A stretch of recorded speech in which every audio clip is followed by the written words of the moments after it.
প্রিয় বন্ধুরা, আজকের ভিডিওতে আপনাদেরকে টাকা বাঁচানোর কিছু উপায় সম্বন্ধে বলবো। আমাদের ইউটিউব চ্যানেলটায় সবাইকে জানাই স্বাগত। আপনি যদি জীবনে সফল হতে চান এবং জীবনে যেভাবে ইচ্ছা সেভাবে বাঁচতে চান, তাহলে আপনার কাছে টাকা থাকাটা খুবই জরুরি। প্রতি মাসে বেতনের টাকা থেকে বেতনের টাকা শেষ হয়ে যাচ্ছে, উপরন্তু খরচ হয়ে যাচ্ছে আরও বেশি। তো এই সমস্ত বিষয়গুলি যদি যত্ন না নেওয়া হয়, তাহলে কিন্তু খুব বিপদ। খরচ এড়াতে আপনাকে টাকা বাঁচানোর কিছু নিয়ম শিখতে হবে, যাতে আপনি প্রতি মাসে কিছু টাকা অন্তত বাঁচাতে পারেন। আপনি টাকা সঞ্চয় করার নিয়ম শিখলে অবশ্যই অর্থ সঞ্চয় করতে পারবেন।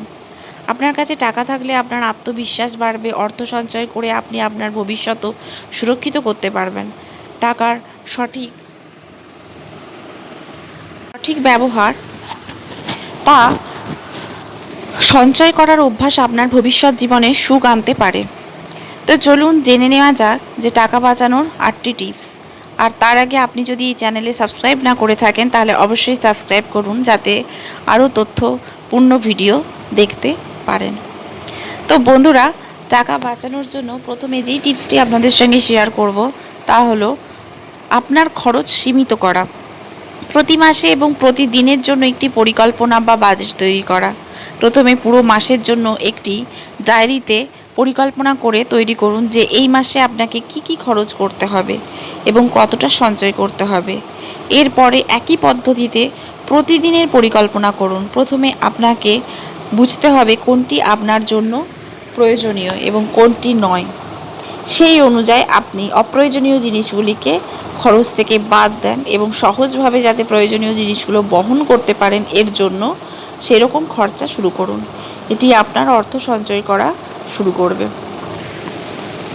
দ্বিতীয়ত, ব্যাংকের একটা আরডি খোলা। আপনি যদি টাকা সঞ্চয় করতে চান, তাহলে অবশ্যই একটি আরডি অ্যাকাউন্ট খুলুন। এতে করে আপনি প্রতি মাসে কিছু টাকা বাঁচাতে পারবেন এবং ব্যাংক থেকে সুদও পাবেন।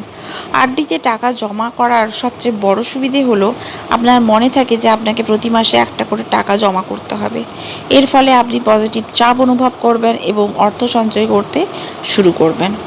এছাড়াও সঞ্চয় করার জন্য সবচেয়ে গুরুত্বপূর্ণ হলো আপনার আয়ের উৎস বৃদ্ধি করা। আয়ের একটি রাস্তা যথেষ্ট নয়, অতএব আপনি আপনার অবসর সময়ে সাইডে ইনকাম করার চেষ্টা করুন। অধিকাংশ মানুষ কেনাকাটা পছন্দ করেন, অতএব আপনি যখনই কেনাকাটা করতে যান, ক্রয় করা বা কেনা করা মানে জিনিসপত্রগুলির একটি তালিকা তৈরি আমাদের প্রত্যেককেই করতে হয় এবং এই তালিকাটি অনুসরণ করুন। এটি করার মাধ্যমে আপনি কেবল সেই জিনিসগুলি কিনবেন যা আপনার প্রয়োজনীয়। এর ফলে আপনি অপ্রয়োজনীয় জিনিস কেনা থেকে নিজেকে বিরত রাখবেন। এতে কেনাকাটা করার সময় আপনি যে অতিরিক্ত অর্থ ব্যয় করছেন তা সাশ্রয় হবে। অনলাইন শপিং করা। আপনি প্রতি মাসে কিছু কিনেন, কিন্তু সেই জিনিসগুলো আপনি বাজারে না কিনে অনলাইনে শপিংয়ের মাধ্যমে কিনতে পারেন। অনলাইনে কেনাকাটার অনেক সুবিধে রয়েছে।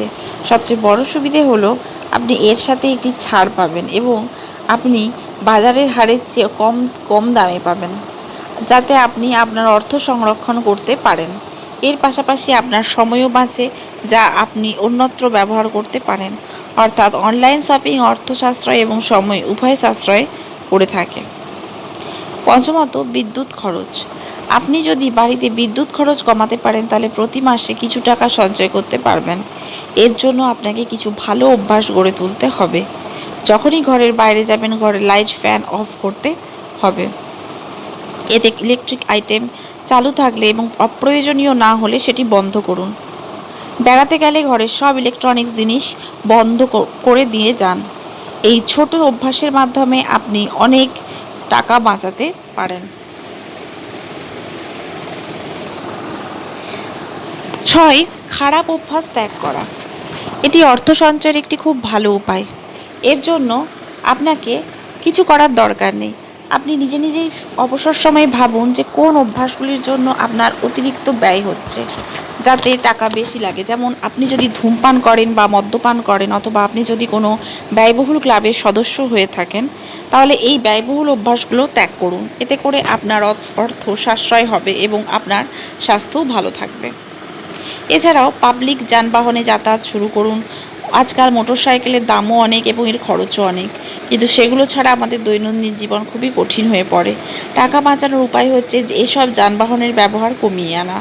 এর জন্য বাড়ির কাছাকাছি কোথাও গেলে সাইকেলের ব্যবহার করতে পারেন। অফিসে যাওয়ার জন্য অটোরিকশা ব্যবহার করতে পারেন।